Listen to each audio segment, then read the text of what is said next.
काही रात्री इतक्या काळोख्या असतात की त्या माणसाच्या आयुष्याला कायम अंधारात ढकलतात. आजची रात्रसुद्धा माझ्यासाठी अशीच होती. माझा नवरा रोहित अजून घरी आला नव्हता आणि रात्रीचे 1 वाजले होते. मी त्याची वाट पाहत हॉलमध्ये चक्कर मारत होते. अधूनमधून माझी नजर घड्याळाच्या काट्यावर जायची.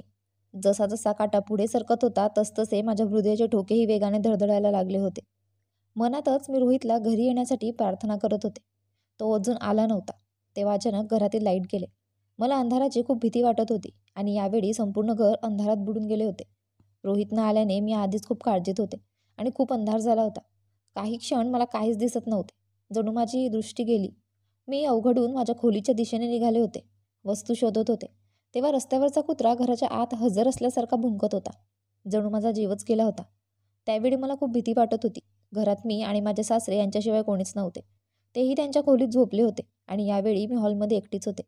रस्त्यात भुंकणारा कुत्रा आमच्या अंगणात आल्यासारखं वाटलं आणि तो लवकरच माझ्यापर्यंत पोहोचेल या विचाराने माझी बुद्धी कमी झाली होती.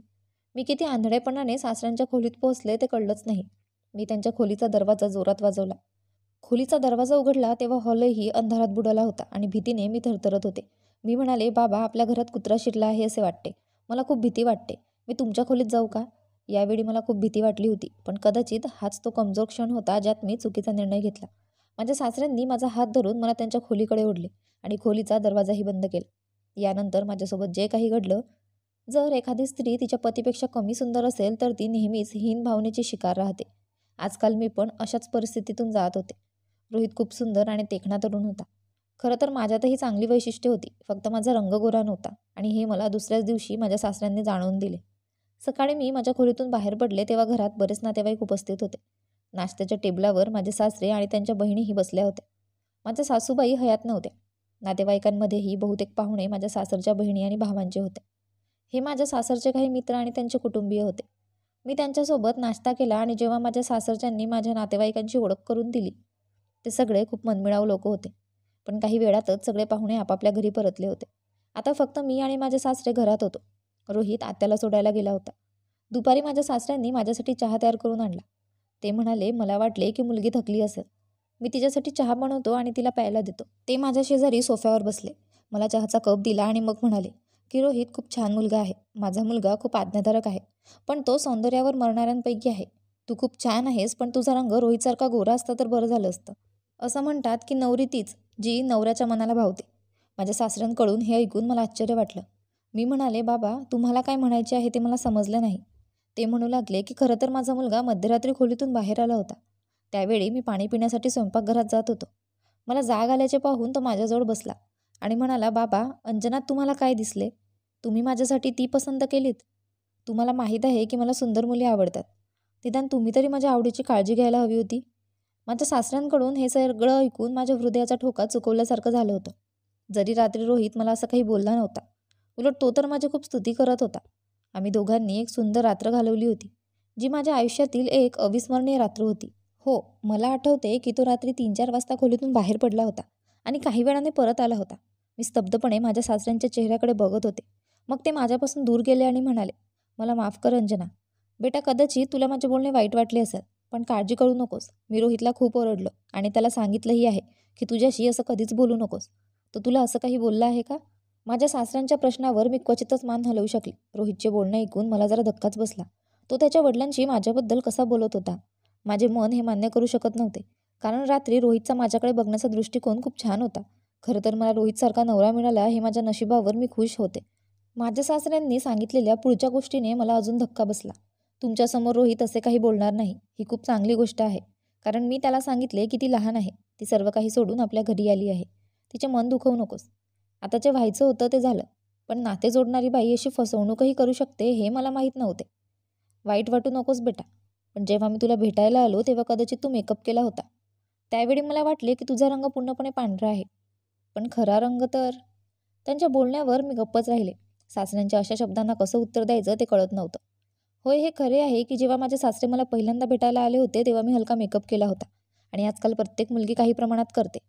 रोहितसोबत माझे नाते निश्चित झाले तेव्हा मला सासरच्या घरी नणंद आणि सासूसारख्या समस्यांना सामोरे जावे लागणार नाही असा दिलासा मला मिळाला होता, ज्यांना माझ्यात किंवा माझ्या कामात दोष सापडतील. पण मला माहीत नव्हते की माझ्या लग्नाच्या दुसऱ्याच दिवशी माझे सासरे माझ्या उणीवा मोजू लागतील. बरं, माझ्या हृदयाचा थरकाप उडाला होता. लग्न पार पडलं आणि लग्नाचे विधी आटोपले. लग्नाच्या 3ऱ्या दिवशीच मी स्वयंपाकघराचं काम हाती घेतलं, कारण घरात फक्त माझे पती आणि सासरे होते. माझे सासरे खूप चांगले स्वभावाचे होते. ते मला प्रेमाने सर्व काही समजावत होते, पण ते मला रोहितबद्दलच्या गोष्टी सांगत ते मला सहन होत नव्हते. रोहित ऑफिसला जाताच माझे सासरे माझ्या खोलीत यायचे.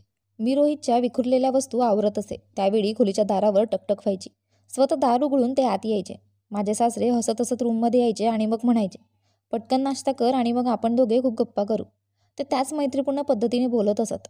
थकवा आणि झोप लागली असूनही मला काही वेळ आराम करायचा आहे हे मी त्यांना सांगू शकत नव्हते. माझ्यासाठी गोंधळात टाकणारी गोष्ट म्हणजे माझे सासरे मला सावलीसारखे सतत चिकटून राहिले. मी स्वयंपाकघरात काम करत असले तरी ते माझ्या डोक्यावर उभे असायचे. स्वयंपाक करत असताना ते मला असे नको म्हणून सांगण्यासाठी अडवणूक करत राहायचे. रोहितला तू जे पदार्थ बनवतेस ते आवडत नाही. मग ते म्हणाले, पहिले तर रोहितला तुझे दिसणे आवडत नाही. आता तू तुझ्या नवऱ्याच्या पोटाचीही काळजी घेतली नाहीस तर तू त्यांच्या हृदयापर्यंत कशी पोहोचणार? कधी कधी ते म्हणायचे की तू गोल चपाती बनवत नाही. रोहित तुझी चपाती बघूनच खाणे बंद करेल. जर तुमच्यावर सतत कोणाचा ताबा असेल तर ती व्यक्ती चिडचिडीपणाची शिकार बनते. मी पण होते. सासऱ्यांच्या वागण्याने कंटाळले होते. पण एकदा असे काही झाले की माझ्या मेंदूने काम करणे बंद केले. संध्याकाळ जवळ आल्यावर सासरे म्हणाले की रोहित साहजिकच तुला कुठे घेऊन जाणार नाही. तू त्याला आवडत जे नाही, पण तुझ्याही काही इच्छा असतीलच. तूही तुझ्या घरातून खूप विचार करून आली असेल, मोठी स्वप्ने पाहिली असतील. चल तयार हो, मी तुला मॉलमध्ये घेऊन जातो. जरा शॉपिंग कर. ते माझे सासरे होते, पण ते पूर्ण सासूसारखे वाटत होते. त्यांची मनं जिंकण्याचा आणि त्यांच्या इच्छेनुसार काम करण्याचा मी शक्य तितका प्रयत्न केला, पण माझे कोणतेही काम त्यांना आवडले नाही. माझ्या प्रत्येक कामात ते दोष शोधायचे. रोहितला हे सर्व अजिबात आवडले नाही असे सांगायचे. मी बाजारात जाण्यास नकार दिला. मी म्हणाले, नाही पप्पा, मला नाही जायचे. पण तरीही त्यांनी मला जबरदस्तीने बाजारात नेले आणि तुला भेट म्हणून खूप सुंदर ड्रेस द्यायचा आहे असे सांगितले. ते मला मॉलमध्ये घेऊन गेले आणि मग सांगू लागले की तू तुझ्या आवडीचा कोणताही ड्रेस निवडू शकतेस. मला काळा सूट आवडला. मी म्हणाले, हा खूप छान आहे. मग ते विचित्र पद्धतीने हसले आणि म्हणाले, आधीच तुझा रंग कमी काळा आहे का, की तुला काळ्या रंगाचे कपडे घालायचे आहे? त्यांनी मला फिकट निळ्या रंगाचा ड्रेस दिला. ते म्हणाले, हा रंग घे, तुला खूप छान वाटेल. हा ड्रेस घे. पण मी गप्पच राहिले, कारण मला तो निळा ड्रेस अजिबात आवडला नाही. तुझ्या रंगाचा विचार करून त्यावर फक्त हलका रंगच चांगला दिसेल, असे माझे सासरे म्हणाले. आता आम्ही बोलत असताना समोरच्या दुकानात रोहितला मी एका मुलीसोबत पाहिले. तेव्हा मला धक्काच बसला. माझ्या सासऱ्यांनीही त्याला पाहिले होते. रोहितसोबत जी मुलगी होती ती खूप सुंदर होती. त्यांना बघून माझे सासरे म्हणाले, अंजना, तू रोहितला पाहिला आहेस का? मी तुला सांगितले होते ना की हा एक असा मुलगा आहे जो सौंदर्यासाठी मरणारा आहे. त्याला जिथे सुंदर मुलगी दिसली तो तिथे जाईल. रोहित हसत हसत त्या मुलीशी बोलत होता. हे पाहून माझे अश्रू थेंब थेंब पडू लागले. मी काहीही खरेदी केली नाही आणि परत आले. मला सगळं उद्ध्वस्त झाल्यासारखं वाटत होतं. माझ्या नवऱ्यात हे कसलं दांभिक व्यक्तिमत्व आहे.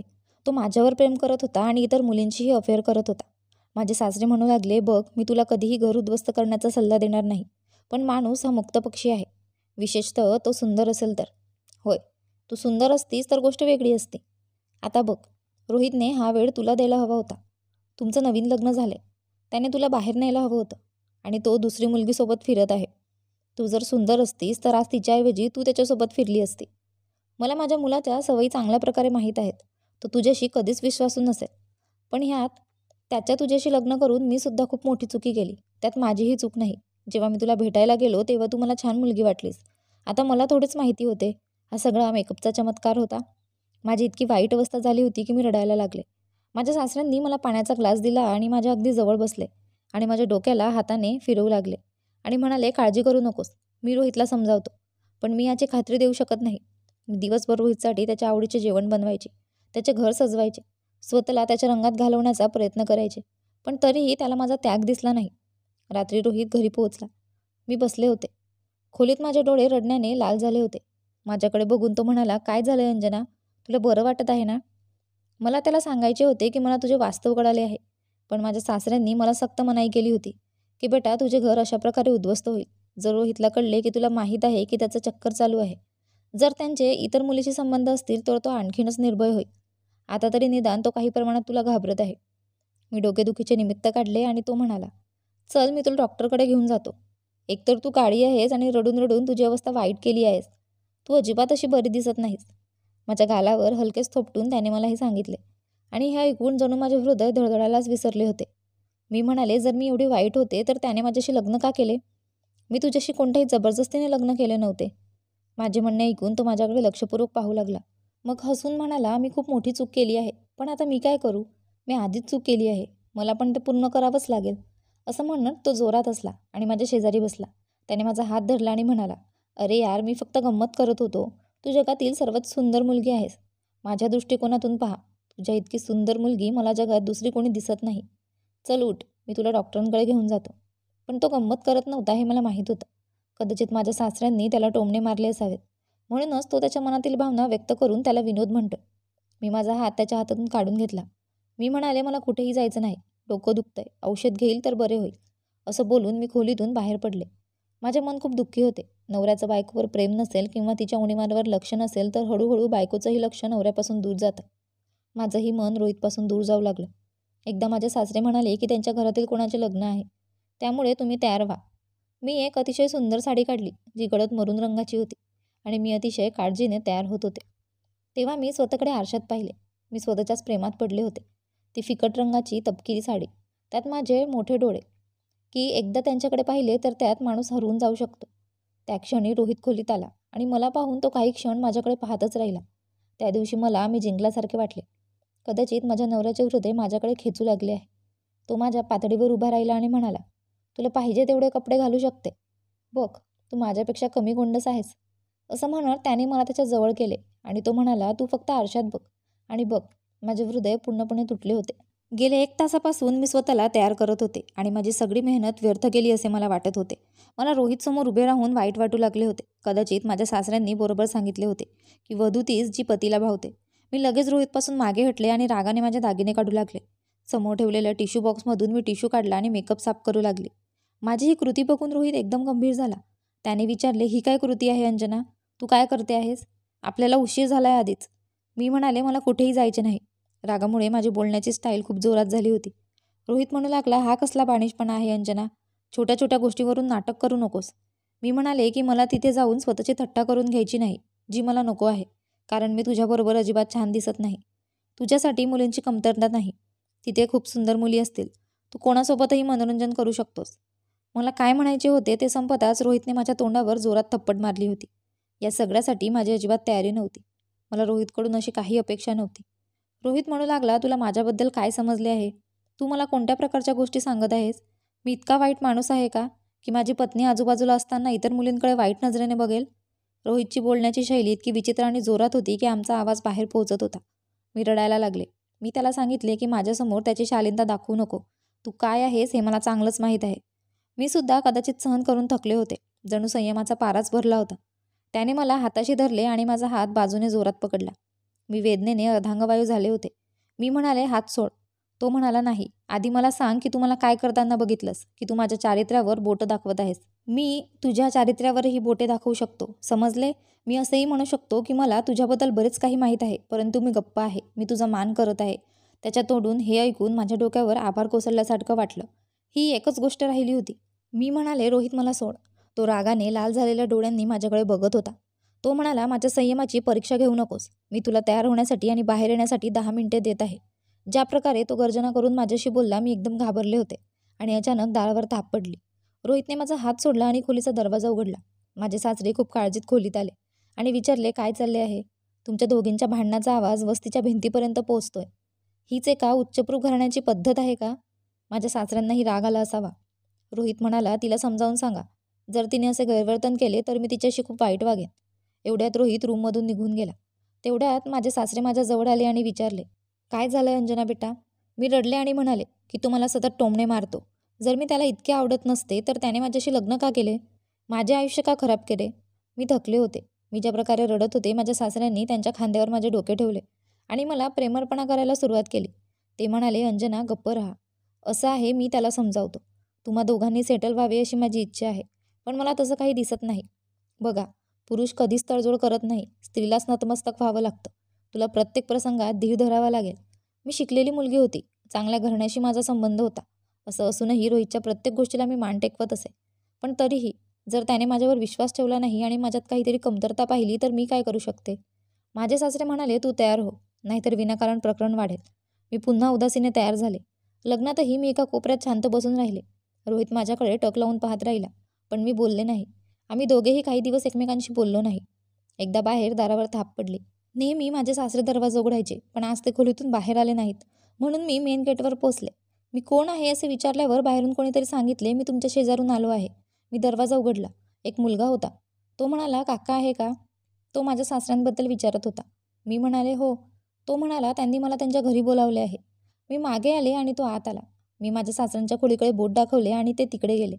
पण माझे सासरे समोरच्या रस्त्यावरून घराकडे येताना पाहून माझे मन वेळेच्या चक्रात गेले.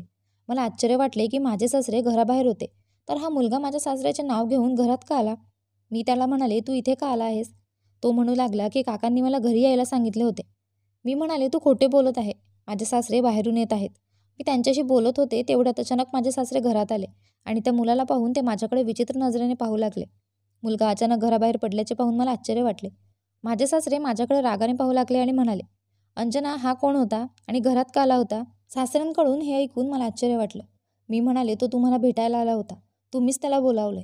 ते म्हणू लागले की तू काहीही बोलशील आणि मी विश्वास ठेवेन. तो कोण आहे हे मला माहीत नाही. हे ऐकून माझे डोके चांगलेच फिरले.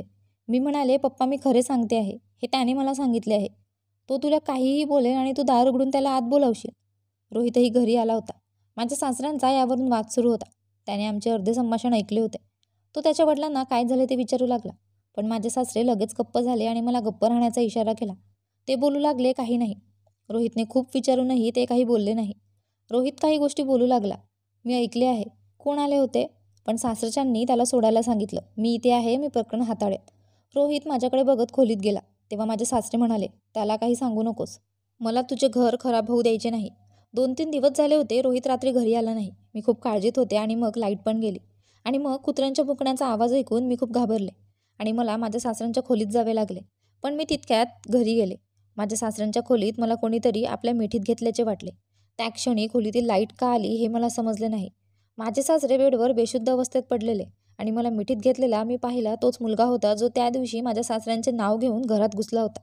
हे बघून मी मरणाला घाबरले. रोहित रूममध्ये शिरला तेव्हा मी स्वतःला मोकळं करत होते. हे सर्व पाहून रोहितने त्या मुलाला मारहाण करण्यास सुरुवात केली. आवाज ऐकून माझे सासरेही उठून बसले आणि म्हणाले की या मुलाने आणि तुझ्या पत्नीने मिळून मला बेशुद्ध केले आहे. तुम्ही त्यांना रंगेहात पकडले, हे चांगलं केलं. माझ्या सासऱ्यांचे बोलणे ऐकून मला धक्काच बसला. मी म्हणाले, तुम्ही काय बोलताय बाबा? ते म्हणाले, बस याच दिवसासाठी मी तुला या मुलीशी लग्न करू नको असे सांगत होतो. माझ्या मित्राच्या मुलीशी लग्न कर. पण तुला तर तुझी मनमानी करायची होती. बघ या मुलीशी लग्न केल्याचा परिणाम. आता मला माझ्या सासऱ्यांचं सगळं कारस्थान समजलं होतं. तो मुलगा संधी बघून पळून गेला होता. कदाचित माझ्या सासऱ्यांनीच त्याला भाड्याने बोलावले असावे. रोहितच्या मनात माझ्याबद्दल द्वेष निर्माण करण्यासाठी. माझ्या नवऱ्याने माझ्या भावाला फोन करून बहिणीला घेऊन जाण्यास सांगितले. पण मी रोहितला सर्व काही सांगितले. मी म्हणाले की सासरे तुमच्याबद्दल माझ्या मनात शंका निर्माण करतात आणि द्वेषाची बीजे पेरत राहिले. त्यात माझा दोष नाही. तुला हवं तसं मी माझी शपथ घेऊ शकते. मी त्या व्यक्तीला ओळखत नाही. याआधीही हा मुलगा येऊन तुझ्या वडिलांचे नाव घेऊन घरात आला होता. त्या दिवशी तुझे वडील घरी नसले तरी तुझे वडील घरी येताच तो मुलगा पडून गेला होता. तुझे वडील मला नेहमी चिडवायचे की तू काळी आहेस. माझा मुलगा तुला पसंत करत नाही. रोहित काय विचार करत होता हे न कळताच मला संधी दिली आणि म्हणाला, ठीक आहे. उद्या मी त्या मुलाला शोधून सत्य उघड करायला लावतो. जर तू खोटारडी असलीस तर मी तुला घटस्फोट देईल.